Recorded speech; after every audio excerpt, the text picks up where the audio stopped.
going to jump right into week 4 of this idea of the pieces of purpose. And the reality is we believe everybody has a purpose in their life, a God-given purpose. It begins with a relationship with Jesus. That's the first step in the process. And so week 1 of the series, Pastor Hunter, our student pastor, who kicked off the series talking about the picture, the piece of the picture of purpose, and how God will oftentimes give you a snapshot or this idea of where you're going, that he's calling you to. And in the life of our character of study, Joseph in the Old Testament, he shows him a picture in a dream where his father and mother and his brothers are going to bow down to him. It's kind of a weird transaction that happens, and his brothers end up turning their back on him, selling him into slavery, trying to keep that dream from happening. And so he sees the picture, but then there's a long process to get there, and it sometimes looks differently than we think.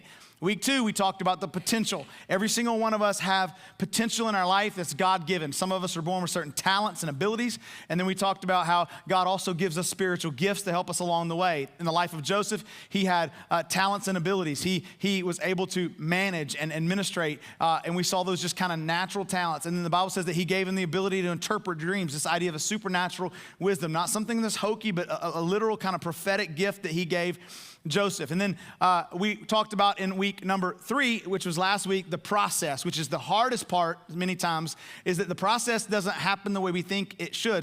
Sometimes it's hard. He finds himself in a pit. He finds himself in prison. He finds himself accused. And it's 22 years later before we see, some estimate around 22 years later before we actually see the picture come to reality. And so today, we told you last week, be patient with the process. Today we're going to pick up with another piece of the puzzle, so to speak, of purpose, and that is the people in the picture. Because there's a process that happens, and in the process there are people along the way. Now, we live in a different generation today.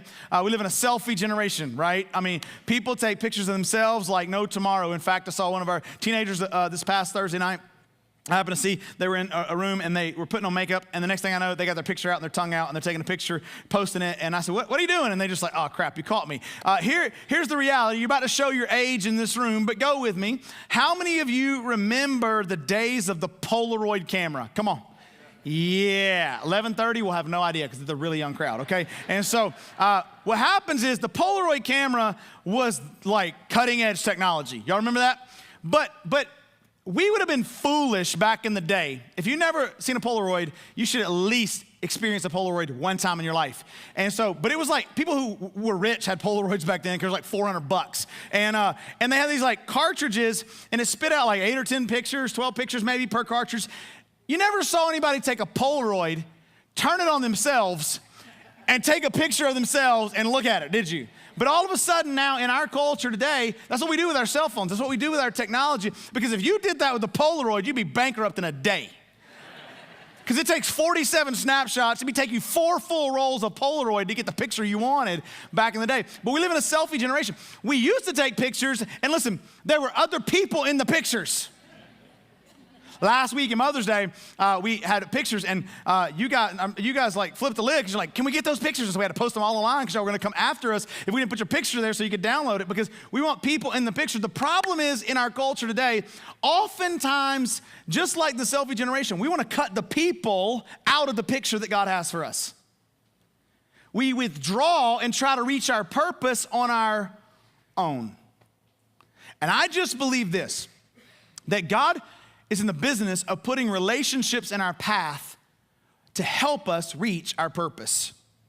Some of those relationships are good and godly, others are not, but all the people that God puts in your path are part of the process to reach the picture of your purpose. Oftentimes we say things like, well, if I just had, different relationships or the right relationships, I could do more in my life. If I had different friends, maybe you're in junior high or senior high and you're like, or college, and you're like, if I just had different friends, or if I had those friends, it would be easier. The friends that you have, the people in your life, are people that God put in your life for a season for you to learn to navigate this part of the process. You say, man, if I just had that relationship or this relationship or that boyfriend, that girlfriend, that marriage, that whatever. Listen, you're in a situation right now. Those people that you're in are part of the process. Some of you say, if I'd have had different parents, or some of you teenagers are like, if I had different parents. So listen, some of your parents are saying if they had different kids, so don't get too caught up in that. Here's the thing. They are all part of the process. Some of you are like, I wish I had a mentor in my life. Nobody's poured into my life. Listen, the people that God puts in your life are part of the process. Because what I've learned, though, is that people also bring problems. Come on. You are people and you are problems, okay? I am people and I am problems. You don't believe people bring problems? You should have came in January and we didn't have enough parking for all the people that brought problems. People bring problems. I mean, when your parents, listen, those of you got married, the first year of marriage brought problems. Come on.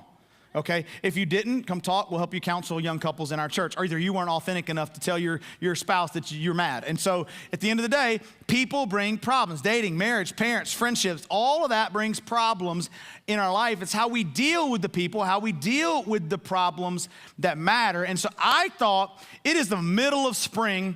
We just had the Falcons draft, right? And so I thought we could do a football illustration. So here we go, because Irrelevant Church, we love football. So for the next 20 minutes, you're gonna have to watch me carry this football around. Because what I wanna do is I wanna use sports. If you're not a sports fan, you're like, God, why'd I come to church today?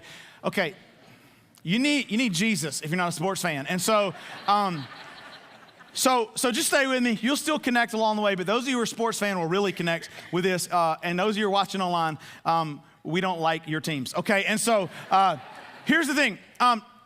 There are people that come into our pathway in the process that God uses along the way. And I want to identify 4 different types of people in the life of Joseph. And I want to use the illustration of a football team or sporting event to kind of give you some perspective of how this kind of plays itself out and just kind of give you a picture in your mind of maybe the way this looks. So 4 types of people in Joseph's life that we're going to unpack. The first one, and these people are in our life as well, is those people who cheer for you.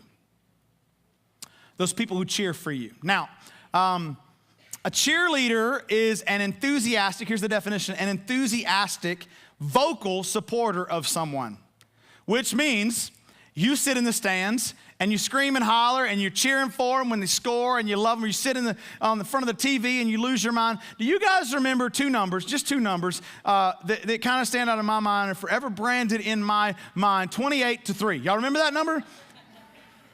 For those of you who don't remember that number, it was when the Falcons were up 28-3 in the 3rd quarter of the Super Bowl. And yeah, we didn't win. Shut up. And so here's the thing. I remember we were all running around. We had some people at our house. We were taking video. People were acting a fool, cheering, right? And one of our elders was there who's a statistical guru about college recruits and everything else. And he pulls up his app and he says, hey, right now we are a 99.4% chance to win. To which I said, why does the 0.6% scare me more than the 99.4? And the answer to the riddle is because you're a Falcons fan. Right? So we are cheering, we are excited, and in the 4th quarter, they score in this 28-10 or whatever, and I said, we're gonna lose this game. And Julie said, quit being negative. And I said, God told me we're gonna lose this game. And she said, what do you mean God told you? I said, you're a Falcons fan. We're going to lose this game. And then we lost the game. And then I said, see, I have a relationship with God. And so I said, halfway through the 4th quarter, the cheering turned to anger. Devontae, why did you miss the block? Kyle Shanahan, why are you not running the ball? Kick the field goal. Anybody remember those statements? Anybody remember? Some of you are like, I don't remember. Again, you need Jesus. And so at the end of the day, the cheerleaders got mad. Let me just pause for a second. Some of you moms and dads, you're cheerleaders for your kids for the wrong reasons.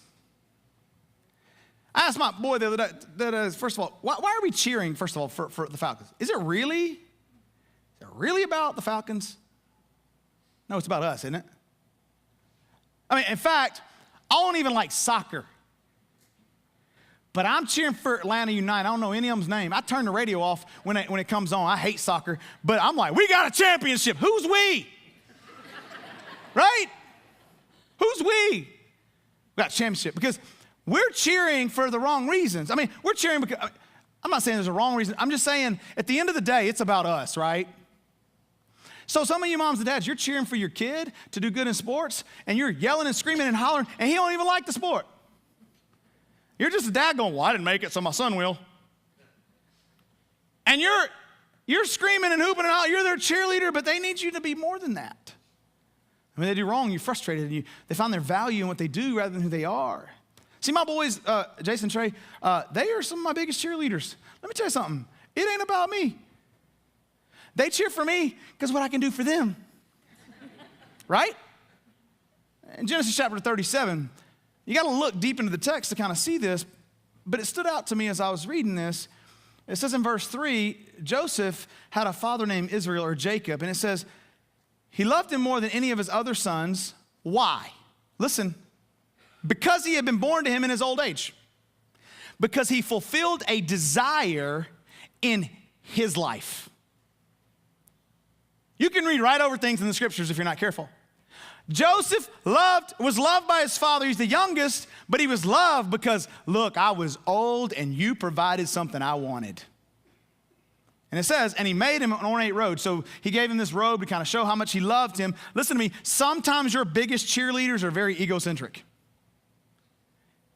Sometimes your biggest cheerleaders are cheering for you, for them. So we are Falcons fans, we are Bulldog fans, we get the frustration. We find ourselves, it's been a rough few years.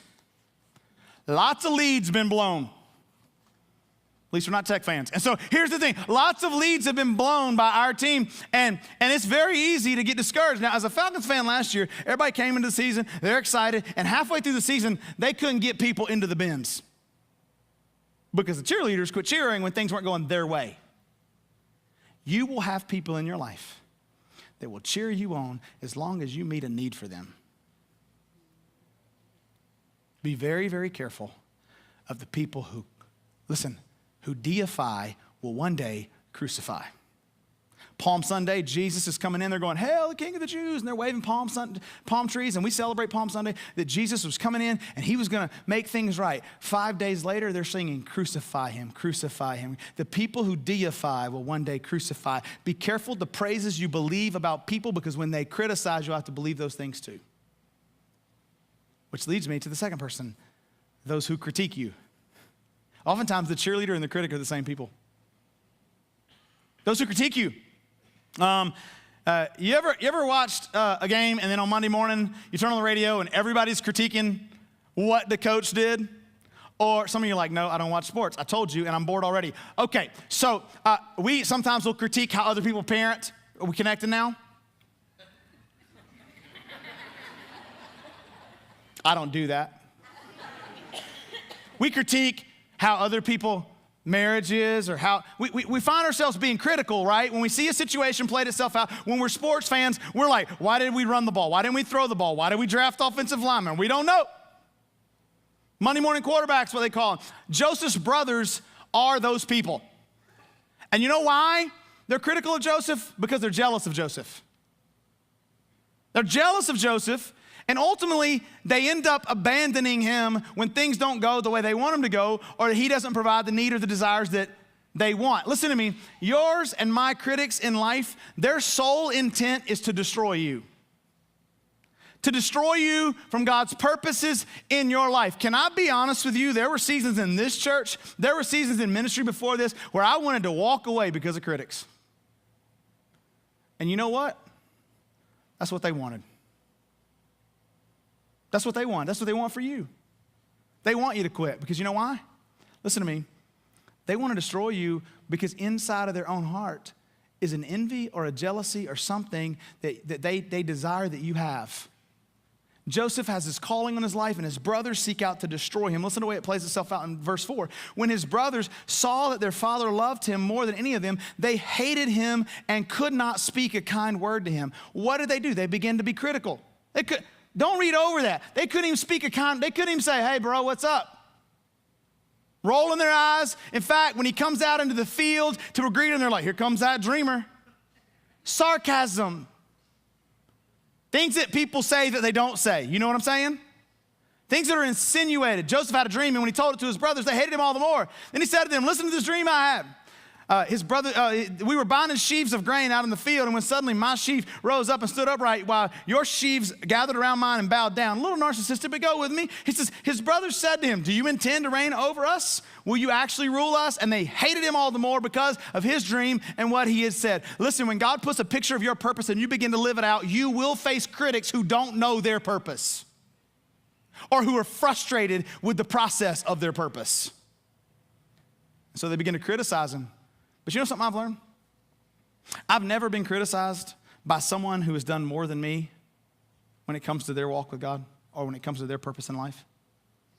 Because when people are living out their purpose, they're not critical of others because they're content, listen, in who God's called them to be.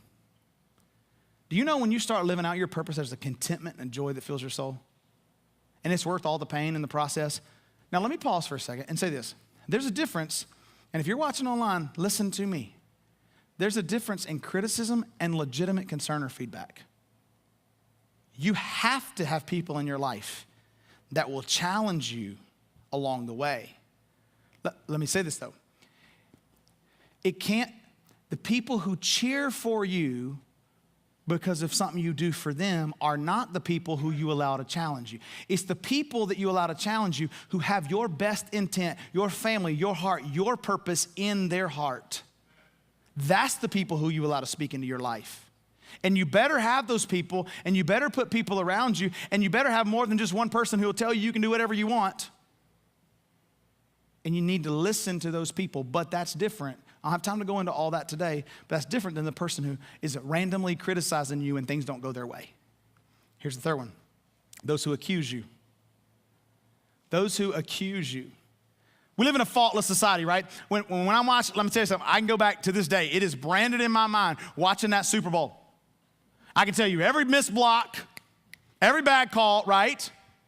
Because you want to point the blame at somebody. Radio host, turn it on. This started in the Garden of Eden in creation. Genesis 1, 2, and 3. God creates everything, says, don't eat of that tree. Eve goes and eats of the tree. Adam follows. God comes after Adam and says, what did you do? And he said, the woman made me do it. The woman said, the serpent made me do it. Because it's nobody's fault, right? So we pick up in the story with Joseph and Potiphar. In Potiphar's house, Potiphar has bought him. He's a slave, but he ends up kind of leading everything in Potiphar's house. He's managing the estate, and he has a wife. We don't know her name. A few weeks back, we gave her the name Potiphar because she's got a lust problem, and we're sticking to it. Potiphar comes after Joseph because, like I said, she likes Hebrew boys, and she thinks he is good looking, and she wants to lay with him, or she wants to have sex with him, if you don't know what that means. And so here's what it says in Genesis chapter 39, verse 7. Now Joseph was well built and handsome. Any men in the room know what that feels like? Please don't raise your hand. Okay, so wives, you should have been like him. I mean, that was your chance. You missed it. Geez, we honored you last week as Mother's Day. You can't even point and be like, that's him. Okay, here we go. Way off task. You online, you'll join us one day. You'll understand this room is hard to deal with, okay? So he was well built and handsome, and after a while, his master's wife took notice of Joseph and said, come to bed with me. And says, but he refused. He says, with me in charge, he told her, my master does not concern himself with anything in the house. Everything he owns, he's entrusted to my care. So he's been entrusted. He's using his gifts. He says, no one is greater in this house than I am. My master has withheld nothing from me except you because you are his wife. How then can I do such a wicked thing and sin against God? Let's pause right there. So he honors God, right? But he makes a mistake. Now listen to me. I'm going to teach you something that's a little deeper. And it comes to your life and some just boundaries in your life. Because do you know it's safe to sometimes say that you can make an unwise decision that puts you in a bad situation, but it's not necessarily sin? You know what I mean? Like, you can put yourself in a situation and it's not the wisest choice, but you didn't really do anything ungodly or dishonorable to God. But listen to what Joseph does. And I want you to hear me, especially if you're a man in this room, or if you're married in this room, or any situation in this room where you need to put boundaries up. Here's what it says.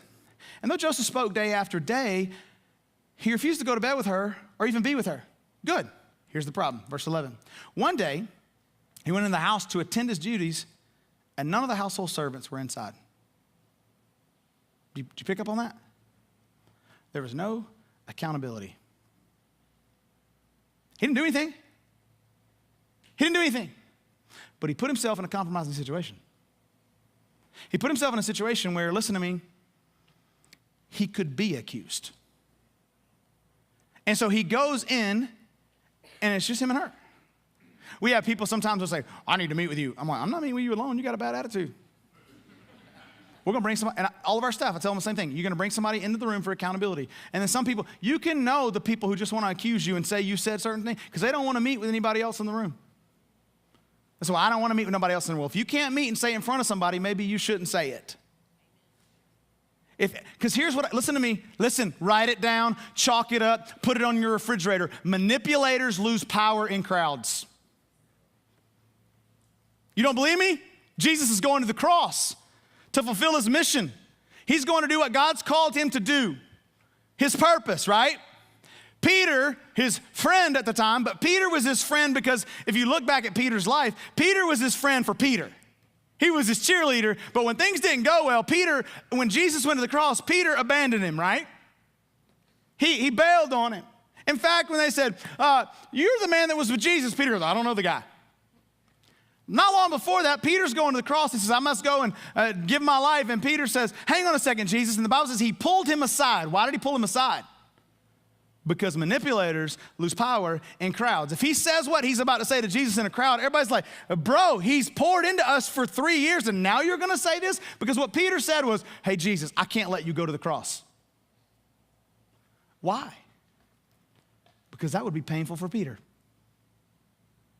And he pulled him aside because if he says that in the crowd, everybody's like, bro, he's been telling us for 3 years he's going to do this. Who are you talking to? Manipulators lose power in crowds. And now Joseph walks up into the house and there's nobody to hold him accountable. And so we see the accusations and the manipulation. Listen, she caught him by his cloak and said, come to bed with me. But he left his cloak in her hand and ran out of the house because he's trying to get away. And when she saw that he had left his cloak in her hand and had run out of the house, pause, opportunity to accuse. She called to her household servants. Look, she said to them, this Hebrew boy is brought to us to make sport of us. He came here to sleep with me, but I screamed. Do you know there is an element of truth to your accusations, but usually it's been twisted?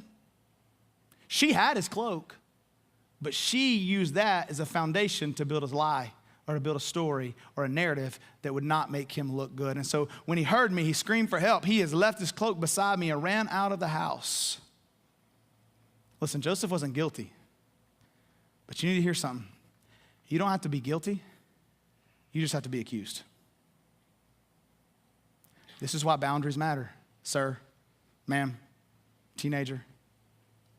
Accountability in our life matters. We need people around us that can speak into us and challenge us. You have to have boundaries. Because listen, what if Joseph, I just have this question too. What if Joseph had actually entered into the affair? In fact, if you look at the situation, it's probably easier and more beneficial at the moment for him to do so, right?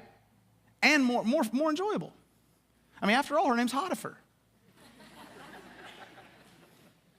So I mean, it's probably an opportunity for him to have pleasure, not be accused, and maybe go unnoticed. But you know what Joseph understood? He had a greater purpose than that moment. And so he pursued Jesus, but he put himself in a situation where he was accused. And God still used that, and he ended up in prison because Potiphar said, why did you do that? He said, I didn't do it. But he throws him into prison anyway because he didn't have to be guilty. He just had to be accused. Number 4, and here's the people we have to lean into. Those that encourage and empower you. As we honored our interns today, that's one of our goals is to encourage and empower 18 to 25 and 30-year-olds to say, God, you don't have to be 35 years old before you lead. God's got a plan and purpose for you right now. Do what you can with the opportunity he's given you. That's why some of you will sit home, listen, you're 22 and you're like, I want to play video games. I don't want to do that. Okay, well then sit there and waste your purpose. Or making most of the opportunity, find a way. And so somebody in life has to stop and hand you the ball and say, go win the game. Not like, one day you're going to be a good quarterback, right? Or hey, every time the quarterback gets in the huddle and kneels and calls the play, he's entrusting something to every player on that field. You're going to throw your block. You're going to take the handoff. You're going to get open. You see what you see there? Every time, because he's entrusted. By me calling this play, by the offensive coordinator or the defense, we're calling this play. We say, we believe in you. You go do what you're supposed to do. You need that in your life spiritually. You need people to go, here, I know you're going to fumble it sometimes. And I'm probably going to be a little mad. And we're probably going to lose a few games. But you matter enough for me to give you the ball and give you the chance. And some of you, there's people holding the ball. And you're like, I'm not sure I want to take that risk. But you're not going to reach your purpose in life until you do. Somebody sometimes got to hand you the ball and say, go win the game. And sometimes you got to take the ball. And you got to run. In Joseph's life, it was the butler and the baker. You're watching online, you say, I don't have those people. We'd love, if you're local, to come be a part of that. We'd love for you to start a small group in your area to put people around you who can encourage you. And we can tell you how, just let us know. But here's the reality. In Joseph's life, he goes to prison. He interprets a dream for a butler and a baker. One dies, the other goes back to Pharaoh's court because the dream becomes a reality. And now all of a sudden the butler goes, man, my main man Joe, he's got some skills. He's got some gifts, I believe in. Why don't you call him up to Pharaoh's court? So he comes up to Pharaoh's court and he interprets Pharaoh's dream. And now Pharaoh, who was not even a godly man, but the Bible says in Romans 9 that God raised him up for a purpose. You know what his purpose was? To help the people of God fulfill their purpose. And so he handed him the ball and said, you're second in charge of the entire nation of Egypt. Second most powerful man in the world. And ultimately that would be the opportunity, the empowerment that led to the picture coming a reality 22 years later. For us, for me, this is our staff and our elder team, man. We have a staff, we have a great staff culture. It's a God-given culture. I'm telling you, we've worked hard to create this. Our staff, a lot of staffs, man, and I'm sure we'll deal with crap along the way, but a lot of staffs are draining on their leader. Our staff empowers me to help lead because they understand my gift sets, my skill sets, and we try to empower them to lead in their areas. And some of them have served in out of areas. They're like, this sucks, but I'm called to this mission and vision. One day God's going to move me to the place where I'm more passionate, and they are. We're moving people. But here's the reality. Our elder team comes and they encourage and they inspire. And sometimes they'll say, we need to do better in this, Carl. And I'll say, okay, we'll do better, but I need you to hold me accountable. And I don't want, but they inspire and they encourage. My wife, same thing. She encourages, she empowers. And it hasn't always been easy along the way, but there's a belief in me and there's a belief in her. And I'm challenging her to step into your potential. God's got more for you, to write a book, to speak, to do these things. She's challenging me. I told her one day, I said, I could be president. And she said, no, you can't. And I said, I need you to empower me.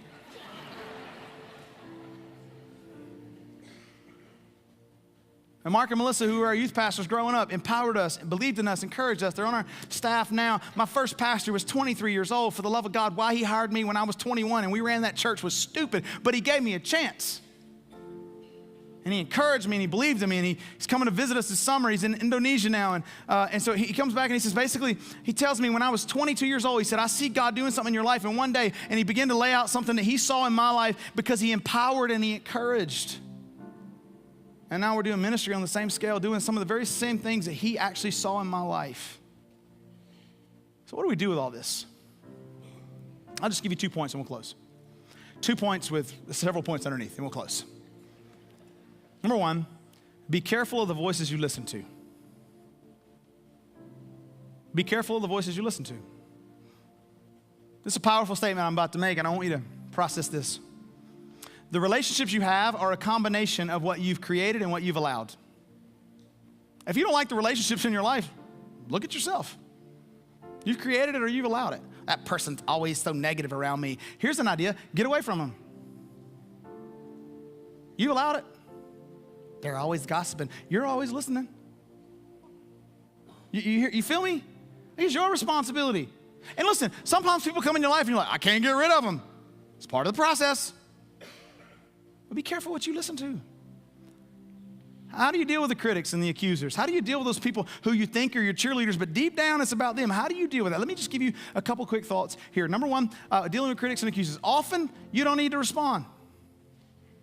Often, most of the time, you don't even need to respond. You say, but I got Facebook. All the more reason you don't need to respond. Because you look like an idiot. I love you enough to tell you, when you go out on social media and blast your business, you look like an idiot. And you lose credibility as a follower of Jesus. And that matters. And as your pastor, I'm not mad at you. I don't have a beef against you. I want you to honor Jesus. Don't respond. And you say, well, but I want to. Of course you do. And I do too. Why would I dignify ignorance with a response? Don't stoop to that level. God's called you to something greater than to deal with your critics all your life. Here's the second one. Sometimes you have to respond carefully. Sometimes some things get out of hand, and there's a detriment to your family or to your organization or to something, to your character, that you have to say, okay, I'm going to respond carefully. And in those seasons, I encourage you, don't just fire off an email. You get the people that you trust to speak in your life, not your yes men, and you have them read the email. You have them go with you to the meeting, because that's what the Bible teaches. And you respond carefully. Don't get your person that's mad at the person that you're mad at. Go, read this, what you think? I think you should put some more cuss words in it. I mean, no, it's like, no, you need somebody that says, no, I don't know if you should say that. Respond carefully. Here's the third one. Occasionally, you may need to make some change. This is where you got to realize that you're not perfect. I'll give you one example in my life, and just to kind of be a little vulnerable. There was a situation that happened in our community several years back, and I was right in the middle of it. It's a little bit of a chaotic situation. And I was just like, man, what in the world? And so it hit me like on a Thursday night or something, and I came in on a Sunday, and it was fresh on my mind, and it was an illustration, and before I know it, I didn't share names, I didn't even know the people or anything of that nature, but there's some situations that happened, and I said, and I kind of made light of it. I made a joke. I didn't know the people were sitting in our audience that day. So I got an email that week. Most of the time with the emails I get, it's scroll, select, delete. I need you to hear me. Most of the time, I don't even see them, because our staff protects me. If they understand it's just somebody being an idiot, they're like, you know what, I'm not going to respond. Because there's some. But this one came in, and they said, how do you want me to respond? I said, you know what? I need to respond to that one, because I'm wrong. And they weren't mean. They just said, you just didn't understand, like, it put my situation, my family, it was awkward. And so I wrote an apology letter back, and I said, I'm so sorry. That was not my intent to make light of the situation. I am growing as a communicator, and I'm going to make changes. Because that's what we have to do. Occasionally, you got to make some change. And about 5 or 6 weeks ago, right after Easter, I ran in that family into Walmart. They still loosely connected to our church, but I'm telling you right now, they wouldn't have came back if we're not willing. If I'd have just said, well, that's on you. It wasn't on them. It was on me. Here's the last one. Always guard your heart. Here's what we say. You got to have thick skin and a soft heart. In other words, you can't let everything bother you. You can't be like emotional basket case when people say, but you got to have thick skin, but you can't let your heart get calloused. Often, sometimes, occasionally, always. Often, sometimes, occasionally, always. Here's the last thing. Action steps. Be careful the stories you tell. If you are 10 years after a situation, 5 years after a situation, and you're still going, I'm going to tell you what they did to me, chances are, listen to me, you need to go through Celebrate Recovery and deal with some hurts, habits, and hangups. And then, listen to me, let it go. There's a little Disney movie for you. Let it go. Why are you letting something that somebody did to you 7 years ago control you today? Joseph has his brothers sell him into slavery. He's in Egypt, hundreds of miles away. He's not going around going, let me tell you what my brothers did. No, he's making the most of the opportunities in front of him. Don't be a victim. Don't waste your time and your energy telling stories about all the people who did stuff to you when, listen to me, when you do that, they win. You do what God's called you to do and leave the rest alone. Is this stuff helpful? Because you got people, and people bring problems. I'm just going to tell you, they do. So I want to pray for you, and then we're going to, just 2 more minutes after we get done praying, and you can consider yourself dismissed. But I want you to stay with me for a minute. I want you to close your eyes, and I want to pray over you that God will give you the wisdom to handle and navigate the relationships in your life. Father, right now I pray for every single person watching online, sitting in this auditorium, or who may watch this later. I pray that the Holy Spirit of God would come into their life and give them wisdom to navigate the course of the relationships and the people along the way, but to stay faithful to the process and to stay faithful to the purposes you have for their life. God, send encouragers. Help people to take steps to get into accountability groups and small groups and celebrate recovery and divorce care and grief share and the things they need to get help with, to be whole and to live free. Because whom the Son sets free is free indeed. And I pray that we wouldn't be captive to what other people say or how they've treated us or what they've done to us. Give freedom today, I pray in Jesus' name. Amen.